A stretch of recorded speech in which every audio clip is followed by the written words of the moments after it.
Salawat dan salam juga mari kita aturkan kepada junjungan mulia Nabi Agung Nabi besar baginda Rasulullah SAW yang kita harapkan syafaatnya, yang kita harapkan keberkahannya, karena beliaulah dengan perantara beliaulah kita semuanya bisa mengenal Allah Subhanahu wa taala, mengenal syariat Islam, mengenal ajaran-ajarannya, dan semoga kelak di akhirat kita dipertemukan kembali dengan baginda Rasulullah SAW di surga Allah Subhanahu wa taala. Allahumma amin.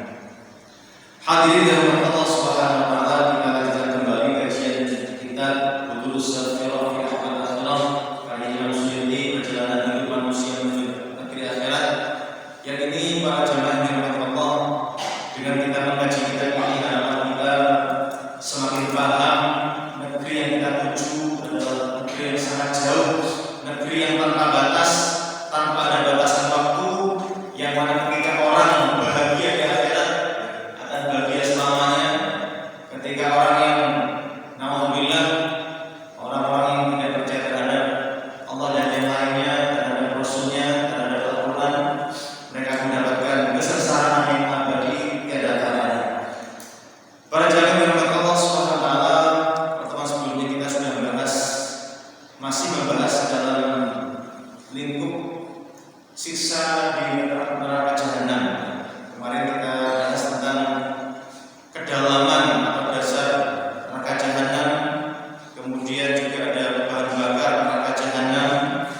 Yang terakhir kemarin kita ada tambahan pakaian neraka atau pakaian penghuni neraka jahanam. Jadi para jamaah dari Allah SWT, kita akan lanjutkan. Yang mana sebelum kita lanjutkan, ketika saya panjangkan mengkaji tentang neraka jahanam, mungkin seyogianya saya panjangkan semuanya menghadirkan bahwasanya ketika kita bercerita, ketika kita membahas tentang neraka jahanam ini adalah pembahasan yang seharusnya harus kita tambahkan pada hati kita rasa takut kepada Allah SWT. Jangan sampai ancaman-ancaman untuk siksaan dan berupa hal yang mengerikan di neraka jahanam itu jangan sampai terjadi pada diri kita nanti. Jangan sampai terjadi pada keluarga kita nanti. Makanya seyogianya ketika kajian seperti ini kita tambahkan rasa takut kepada Allah, rasa cemas, jangan sampai kita termasuk orang yang masuk ke dalam neraka jahanam tersebut. Karena kalau kita lihat nanti pembahasannya sungguh mengerikan dan membuat kita insya Allah semakin takut kepada Allah, semakin akan semangat beribadah seperti itu. Bismillahirrahmanirrahim. Qala al-musannif rahimahullah ta'ala wa nafa'a bihi wa bi ummi fid darain. Bismillahirrahmanirrahim. Qala asbab as-salasil wal aghlali wal quyud wal maqamir. Pembahasan tentang rantai-rantai, wal aghlal dan belenggu-belenggu, wal quyud dan ikatan-ikatan, wal maqamir dan cambuk-cambuk di dalam neraka jahanam. Bagaimana bentuknya dan yang lainnya. Yang pertama, Allah SWT berfirman, Imam Suyuti menyebutkan di sini, fasawfa ya'lamun, fasawfa ya'lamun idhil aghlalu fi a'naqihim was-salasil yushabun fil hamimi thumma fin nari yusjarun. Fasawfa ya'lamun, kelak mereka akan mengetahui. Ini kalau kita lihat ayatnya, ini surat Ghafir ayat 70 sampai 72. Surat Ghafir ayat 70 sampai 72. Kelak ya, mereka akan mengetahui. Siapa mereka ini? Disebutkan di situ adalah mukadzibu al-kutubur rasul, orang-orang yang pernah mendustakan kitab-kitab para rasul. Nabi Muhammad diberikan Allah Al-Quran, itu banyak orang sebetulnya percaya terhadap Al-Quran. Nabi Isa alaihissalam diberi Injil, banyak orang tidak percaya terhadap Injil. Nabi Musa alaihissalam diberi Taurat, banyak orang yang bukan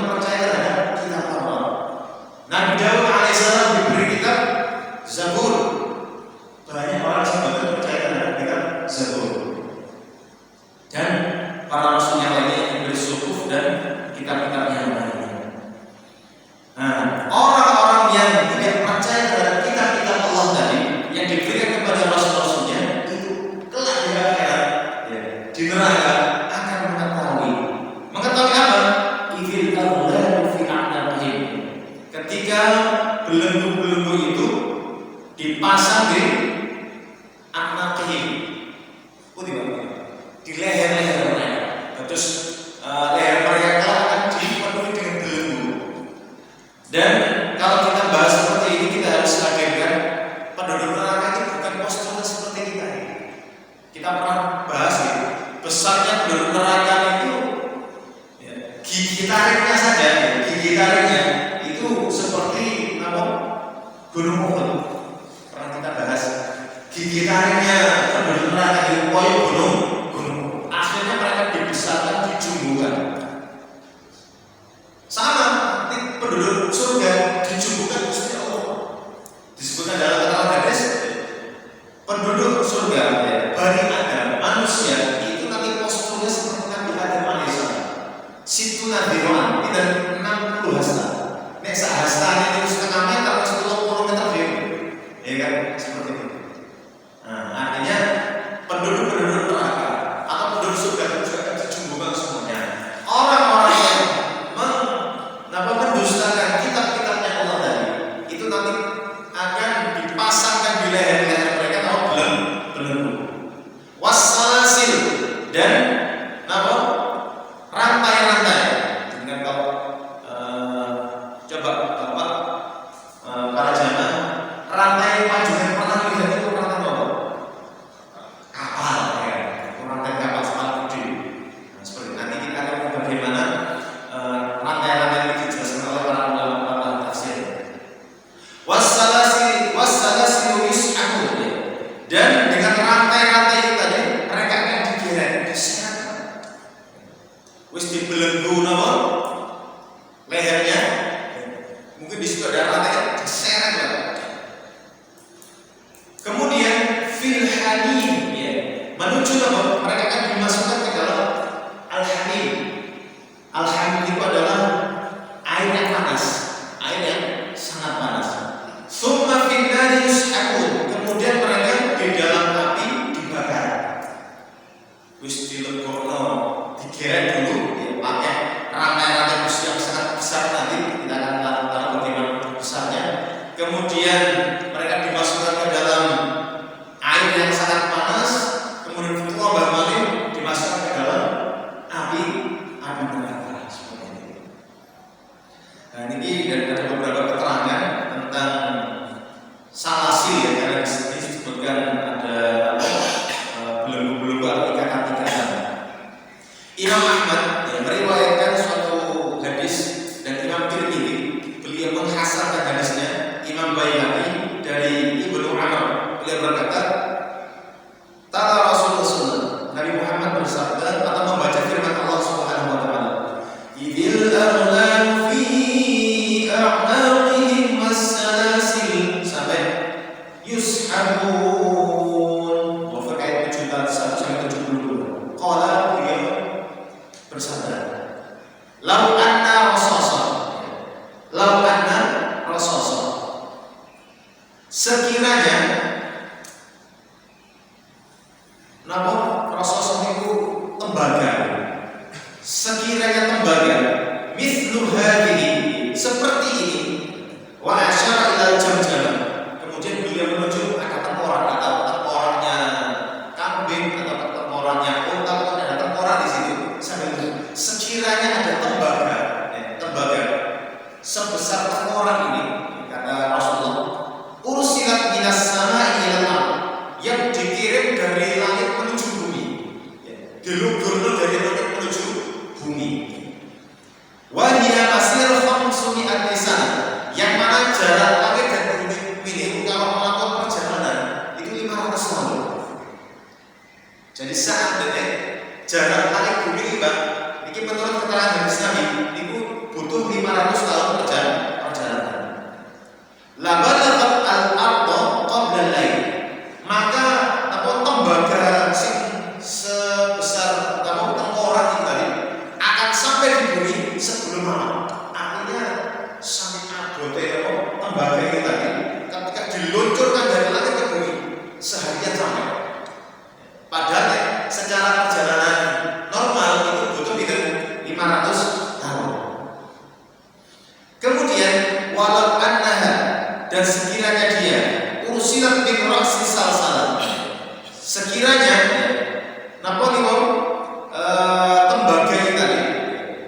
dikirim dari pangkal namun salah tadi rantainya dari awal ke akhirat ya, dari awalan sampai akhirat.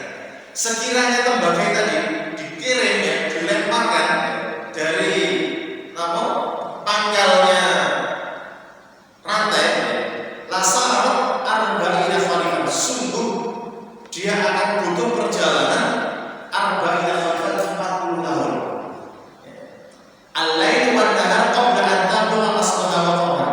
Itu belum sampai ke ujungnya. Jangan bayangkan Pak, rantai ini menunjukkan seberapa panjangnya rantai tersebut dan seberapa besarnya rantai tersebut sehingga tembaga antara sebelumnya dilempar dari langit ke bumi seharian sampai. Tapi ketika dilemparkan dari awal rantai menuju akhir rantai ini butuh 40 tahun. Ini menunjukkan sangat besarnya rantai dan menunjukkan sangat panjangnya rantai seperti itu. Kemudian di keterangan yang lain itu menunjukkan bagaimana kita bisa menghayal, mengandaikan dan memperkirakan bagaimana kedahsyatan rantai tersebut. Disebutkan dari siang lain Nabi Muhammad bersabda, niki dari riwayat Hannad dan Ibnu Mubarak dari Nuf Asy-Syami saat beliau mentafsirkan firman Allah, silsilatun dzar'uha sab'una dhira'an. Ini coba saya baca ayatnya dulu. Ini tadi saya ayat pertama, ayat kedua di surat Al-Haqqah juz 29 ayat 30 sampai 32. A'udzu billahi rajim. Khudhuhu faghulluhu tsumma al-jahim wasallu tsumma fi silsilatin dzar'uha sab'una dhira'an fasluku. Khudhuhu. Hai para malaikat, tangkaplah dia, tangkaplah orang kafir ini. Faghulluhu, dan ikatlah mereka atau dan ikatlah dia. Itu Pak, di tafsirnya itu ketika Gusti Allah memerintahkan para malaikatnya untuk menangkap satu orang kafir. Ini kata para mufassir, yabtadiruhu mi'atu alfi malakin tsumma tajma' ya. Ketika Gusti Allah memerintahkan khudhuhu, tangkap dia, niku 100.000 malaikat bersegera menangkap satu orang kafir atau seorang orang yang mau dimasukkan ke dalam neraka. Satu orang ditangkap 100.000 malaikat. Jangan bayangkan kalau ada ambing ayam aja bui wong bingung 100.000 malaikat menangkap dia seperti ini. Summal jahim wasallu, kemudian lemparkanlah dia ke neraka jahim yang menyala-nyala. Summa fi silsilatin dzar'uha sab'una dhira'an fasluku, kemudian belitlah dia ya, dengan menggunakan rantai yang panjangnya 70 hasta. 70 hasta. Nah, ini dalam keterangan tafsir Imam Hasan Al-Basri seorang tabi'in berkata, Allahu a'lam bi ayyi dhira'. Allah yang lebih maha tahu itu hastanya siapa, hastanya bagaimana, seperti ini. Ibnu Abbas berkata, ya, sahabat kaki Nabi, sab'una dhira'an bi dhira'il malak, 70 hasta dengan hastanya malaikat. Hasta kan segini Pak ya? Satu hasta kan segini, ini hastanya manusia. Menurut Ibnu Abbas, 70 hasta itu 70 hastanya malaikat. 70 hastanya malaikat. Nah, keterangannya lain juga disebutkan bagaimana hastanya tadi. Ketika beliau membaca firman Allah, ya, seorang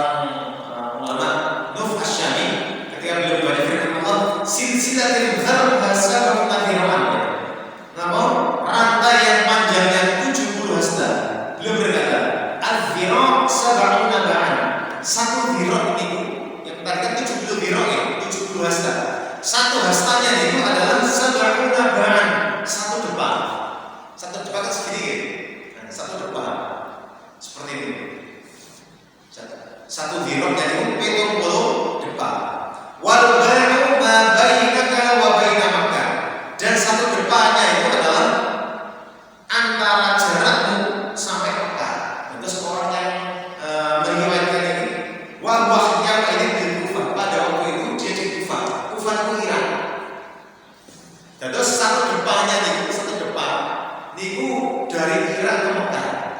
Malam saya searching dari Irak ke Mekah berapa jaraknya? Kurang lebih 1.800 sekian kilo. 1.800 sekian kilo. Itu peng kita 70. Ketemu kita 126 kilo. 126 kilo. 126.000 ya. 126.000 kilo. Sampun itu dari satu depan tadi 1.800. Satu depan 1.800. Ini dikali 70. Kan 70 biro tadi. Nah, ketemunya 126.000 kilo. Kalau di sini Jakarta kita 700 kilo ya. Atau 1.000 lah ya, 1.000 ya. Sini Jakarta 1.000 kilo. Ini berarti ke Jakarta peng 126 kali. Ke Jakarta 126 kali. Nah, seperti ini. Kalau bumi ini berapa? Kalau diameternya dilihat kali di orang-orang kafir dilihat pakai apa? Silsilah nih atau rantai nih. Ini menunjukkan sangat besarnya rantai. Di keterangan yang lain disebutkan Imam Ibnu itu militer rantai itu kepada orang kafir aja. Orang yang masuk neraka kan? Orang kafir yang masuk neraka. Kalau orang-orang beriman nanti kan gini kan, insya Allah nanti babnya usia. Seberapa siksa yang paling ringan bagaimana? Ya kan, siksa yang berat yang paling ringan ini tertuju kepada orang-orang kafir. Karena ayat-ayatnya ini tertuju kepada orang-orang kafir seperti itu. Kemudian di sini disebutkan riwayat yang lain dari Imam Abu Nu'aim dari Muhammad bin Munkadir, beliau berkata, "Lau jumi'a hadidud dunya kullu." Sekiranya nama benda hadid besi di seluruh dunia dikumpulkan jadi satu. Pabrik besi se-Indonesia, pabrik besi sedunia, piring, pokoknya semua benda-benda tajam dari besi dikumpulkan jadi satu. Seperti itu. Ma khala minha wa ma baqiya, dan tidak tersisa sedikit pun ma adalah halqatun wahidatun min halq jahannam. Maka itu tidak sebanding dengan satu lingkaran mata rantai. Rantai kan memanjangkan satu mata rantai. Satu lingkaran kan satu mata rantai. Terus menyambung satu terus memanjangkan satu mata rantai ini loh. Kata keterangan ini, sekiranya besi seluruh dunia ini dikumpulkan jadi satu, ini gak ada bandingannya jika dengan satu mata rantai. Saking besarnya, dan itu buat geret orang kafir seperti ini. Ini menunjukkan betapa dahsyatnya rantai-rantai ini untuk mengikat. Makanya ketika saya panjenengan sambil tadabbur ayat seperti ini, insya Allah bisa. Ya Allah, seperti ngerinya orang-orang kafir disiksa seperti ini. Berikutnya keterangan yang lain.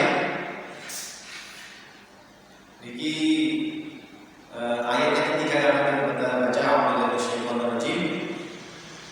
Ini masih tentang hadis sebelumnya. Imam Ibnu Mubarak dari Ka'ab, beliau berkata, "Inna halqatan minas silsilah." Sesungguhnya satu lingkaran mata rantai dari rantai itu yang 70 zirah itu yang disebutkan Gusti Allah di dalam firman-Nya, "Mithlu jami'il hadid dunya." Itu seperti kumpulan seluruh besi-besi di dunia. Kalau keterangan yang lain bahwasanya satu mata rantai itu seperti kumpulan besi di seluruh dunia ini.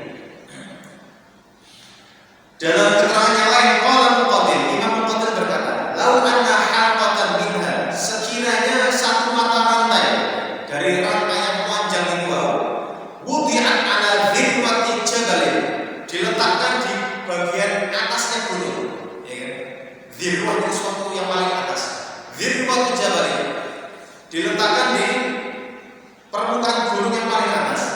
Lazaba kama yadhubur rasos, maka gunung tersebut akan meleleh sebagaimana timah juga meleleh.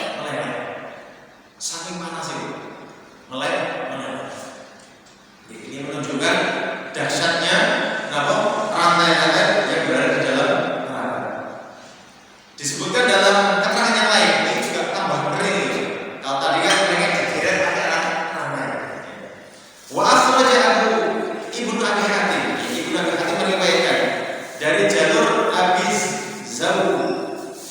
Jauza dari Ibnu Abbas, annahu qara, beliau membaca firman Allah, was-salasila yashabun, was-salasil dan rantai-rantai yashabun. Kalau tadi kan yushabun. Kalau yushabun mereka digeret. Jadi ada malaikat bawa rantai menggeret orang-orang kafir. Tapi dalam qiraah yang lain, karena dalam Al-Quran kita itu jadi kalau orang dengar ada qiraah sabah, ya kan? Cara baca Quran dengan 7 cara baca. Nah, dalam keterangan ini qiraahnya bukan yushabun tapi yashabun di fathah. Kalau tadi yushabun mereka digeret. Sekarang yashabun mereka menggeret. Binas bisa hasil dengan menasabkan salasil, fathah ya dan menfathahkan huruf ya yashabun. Wa huwa asyaddu alaihim, dan ini lebih berat untuk mereka. Bagaimana? Hum yashabun salasil. Orang-orang kafir itu tadi tidak digeret tapi menggeret rantai-rantai yang begitu jumbo besarnya. Kalau tadi digeret, diseret malaikat. Kalau sekarang orang kafirnya menyeret rantai yang besar terus kuat digeret orang-orang kafir. Kemudian disebutkan di sini Imam Abu Nu'aim dari jalur Ahmad bin Abi Hawri dari Thayyib bin Hasan dari Yahya bin Al-Husayn berkata, ma fi jahannam darun, tidaklah ada tempat tinggal di neraka jahannam, wala mahorun, dan tidak ada gua di dalam neraka jahannam, wala silsilatun, dan tidak ada rantai di dalam neraka jahannam, wala ghillun, dan tidak ada belenggu di dalam neraka jahannam, wala qaidun, dan tidak ada ikatan di dalam neraka jahannam, illa wa ismu sahibihi maktubun alaih, kecuali di situ tertulis ini milik siapa. Rantai ini milik siapa? Omah atau tempat untuk menyiksa orang kafir itu jenisnya siapa? Terus ada labelnya. Ada labelnya. Tidak tertulis. Ya. Ini pencuci si fulan untuk menghukum si fulan. Ya. Jadi malaikat itu juga nggak boleh menghukum ini. Jadi ada sendiri-sendiri, Pak. Tempatnya ada namanya, ya kan? Kemudian cambuknya ada namanya. Ikatan itu juga ada nama orang tersebut sehingga tidak tertukar dengan yang lainnya. Gitu. Masih ada 5 menit ya, tapi dikarenakan ada momentum Agustusan kita akan percepat dan insyaallah nanti akan kita kaji lebih lanjut. Kemudian disebutkan tadi kita bahas firman Allah juga ada yang terakhir walal maqamiru min hadid, dan bagi mereka orang-orang kafir yang masuk ke dalam neraka maqamir itu cambuk min hadidin dari apa? Dari besi. Cambuknya dari besi. Nah, disebutkan di sini Ibnu Abbas berkata di firman Allah walahum maqamir min hadid, dan bagi mereka siksa dari cambuk dari besi.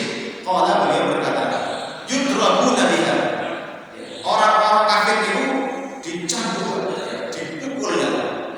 Fayaqulu kullu 'udwin 'ala khiyalihi fayaquna bihi, maka setiap anggota tubuhnya ini copot, jatuh, ya, seperti ini.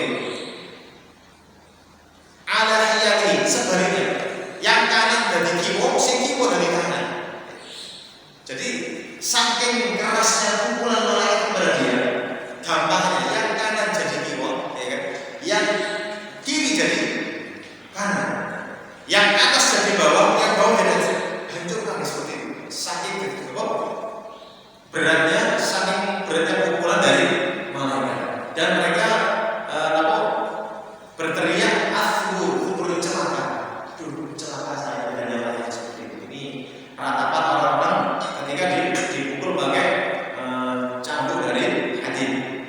Terakhir lagi ini ada satu hadis dari Imam Ahmad, Abu Ya'la, Ibn Abi Hatim, Imam Hakim, dan disahihkan hadis ini Imam Baihaqi dari Sa'id Al-Khudri dari Nabi Muhammad beliau bersabda, "Lau anna ma'ma'an, sekiranya satu cambuk min hadidin yang terbuat dari besi, wudi'a fil ardi, kemudian cambuk tersebut diletakkan di bumi, fajtama'a alaihi thaqalaini, kemudian berkumpullah thaqalain, dua makhluk yang besar, dua makhluk yang berat, sinten manusia dan jin. Manusia dan jin dikumpulkan jadi satu, Pak. Ngapain? Ma aqalluhu minal ardi, tidak mungkin bisa mengangkat, ya kan, satu cambuk tersebut dari bumi. Walau duribal jabal, sekiranya gunung itu dipukul bimaqma'in min hadid, ya, dengan cambuk dari besi tadi, la tufitat tsumma 'ada kama kana, maka pasti akan pecah dan hancur dan dia akan dikembalikan seperti semula. Terus satu cambuk saja jika diletakkan di bumi, kemudian manusia dan jin bergotong royong untuk mengangkat, itu mampu. Saking besarnya itu pecahnya dari hadid, dari besi. Berarti besi sebenarnya apa? Kayak bisa diangkat sak dunia. Ini baru satu besi. Dan itu banyak besi bahwa orang yang disiksa banyak. Dia percaya kepada Allah SWT itu sebagai gambaran siksaan dari Allah untuk orang-orang kafir, yang mana kita sebagai orang beriman ketika membaca ayat seperti ini kita bisa menghadirkan rasa khasyah, rasa takut kepada Allah SWT, dan kita dijauhkan dan dihindarkan dari siksa-siksa yang sangat pedih ini, ya, baik kita, anak kita, anak turun kita, anak cucu kita semuanya, dan semua kita dilindungi Allah dari pedihnya neraka jahanam. Sebelum kita akhiri kita ada tambahan Bapak jamaah kami silakan. Ustaz, bertanya Ustaz. Iya. Di Quran surah Al-Bayyinah itu, Quran surah Al-Bayyinah itu kalimatnya gini, Allah berfirman, "A'udzubillahi minasyaitonir rajim. Innal ladzina kafaru min ahlil kitabi wal musyrikina fi nari jahannam khalidina fiha. Ulaika hum syarrul bariyah." Ayat ini tidak ada kalimat abada, khalidina fiha. Ulaika hum syarrul bariyah. Sebaliknya di ayat selanjutnya, innal ladzina amanu wa 'amilus sholihati ulaika hum khairul bariyah. Jazaohum inda rabbihim jannatin tajri min tahtiha al-anhar khalidina fiha abada. Pertanyaan saya, gak ada kalimat abada di situ. Apakah orang kafir ini kekal selamanya? Karena tidak ada kalimat abada di situ. Maafkan, pertanyaan saya ini. Terima kasih. Memang di beberapa diskusi itu ada semacam tema, apakah neraka itu kekal? Apakah neraka itu kekal? Kalau menurut keyakinan ahli sunnah wal jamaah, neraka itu kekal, kemudian surga juga kekal, ya seperti itu. Makanya kalau kita melihat Quran itu tidak harus dari satu ayat, kita kolas dengan ayat-ayat yang lain. Ayat-ayat yang lain. Kalau di surat apa ini? Di surat sebentar, saya carikan. Di surat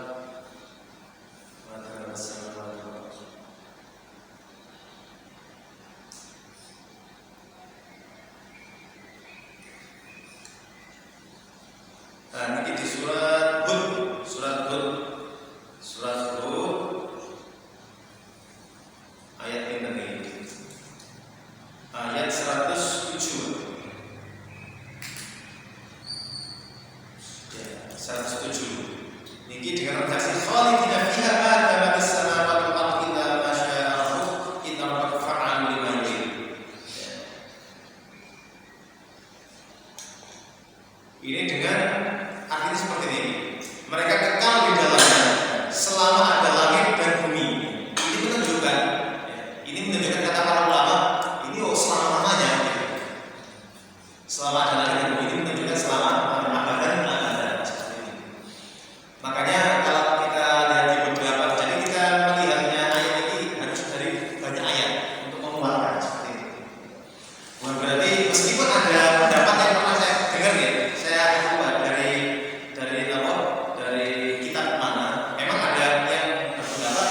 tidak akan mati seperti ini. Jadi mereka meminta agar dihancurkan, diliburkan, tidak sampai tetap di sini. Nanti insya Allah akan kita lewat juga nanti ayatnya di pembahasan berikutnya. Ini Allah SWT. Jika insya Allah ini tadi sudah dipesannya agar sampai jam 5. Mudah-mudahan apa yang kita kasih ini menjadikan pengingat kita dan menjadikan kita semakin takut kepada Allah, semakin semangat kepada kita kepada Allah, dan mudah-mudahan kita nanti ketika dipanggil Allah dalam keadaan husnul khatimah. Kita pilih sebagai orang yang ketiga, asyhadu an la ilaha illa anta astaghfiruka wa atubu ilaik. Wassalamualaikum warahmatullahi wabarakatuh. Waalaikumsalam.